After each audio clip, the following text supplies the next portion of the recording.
Hello everyone. So friends, in our previous lecture we saw the demonstration of how we can return a stream of dynamic text from our test factory method.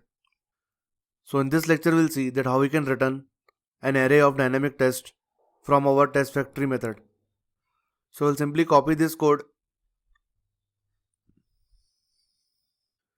and here the return type we provide is an array of dynamic text. The test name we provide is dynamic text from arrays. So friends, here we are getting a collection of dynamic text. So we need to convert this collection into array. So what we do is we have a method toArray. So this method returns an array for the type of object this collection is holding. So here inside this toArray we need to provide an empty dynamic text array with a size as dynamic test dot size.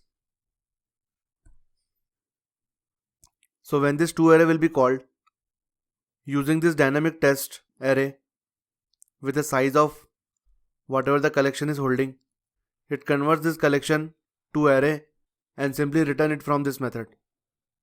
So if we run the test case now,